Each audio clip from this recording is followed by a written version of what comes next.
lazy, distracted, entitled, fragile, addicted.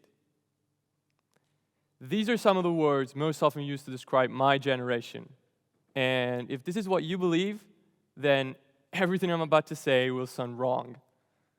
So I'm not going to ask you to like us Gen Zs. I'm going to ask you to consider a simpler possibility. Maybe you're not judging us. Maybe you're judging the environment we were raised inside.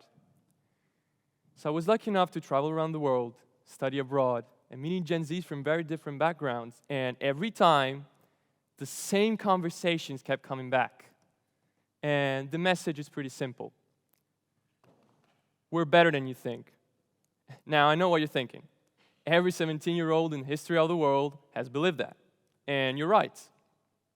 Partially. I'm here to prove that a 17-year-old today isn't just living in a new decade. We are living in a new kind of reality. So give me just 2 minutes, or as we like to say, a very long TikTok, and I'll explain what I mean. So the first Gen Z was born in 1997. In 1998, Google was created. This means we were born directly into the information age. And 1998 wasn't just another year. It marked the beginning of an acceleration. From then on, technology didn't just improve in a linear fashion. It started growing exponentially. And when something grows that fast, the question isn't only what changed. It's how fast were you expected to adapt? Think about what happened as we were growing up. The internet in your pocket, social media shaping opinions, and not just that, algorithms deciding what we see or even feel, and now artificial intelligence entering everyday life. This shift happened in less, and I repeat, in less than one generation. But let me make this concrete. Think about what you had to learn to function in the world when you were 17. Think about it. Now, think about what a 17-year-old has to navigate today. Online identities that never disappear. Public failure that happens instantly and stays forever. AI tools that can outperform humans and still get simple things wrong. This isn't a different version of the same world. This is a different world. An alternate reality, if you may. And because we were born into this chaos and were forced to navigate it, something has happened.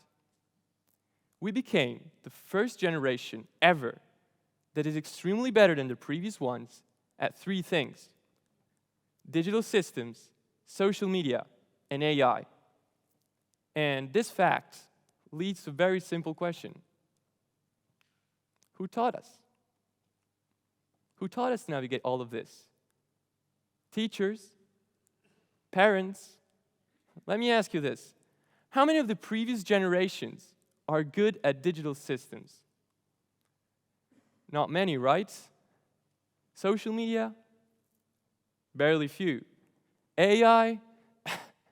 Come on. Let's be honest. So who taught us? We taught ourselves. We experimented, we failed publicly, we adapted fast, and we learned from each other, not because we wanted to, because we had to. We didn't have any other choice. And this is why it's important that you all must hear us all, because remember the list. We're not lazy, distracted, entitled, fragile, or addicted, and we don't want to. Wait to be ready, wait to be trusted, or wait for our turn. At the end of the day, we're still young. We don't have all the answers, and we don't want to act like we do, but we do know more than you think, and we surely are better than you think. So my message today is, let us sit at the table, the adult table, where the decisions are made, because we do have something to offer. We do have a perspective that's unique and insightful. Let us be part of the decisions that we will make today and that will shape the future of the world. Our world, together. Thank you.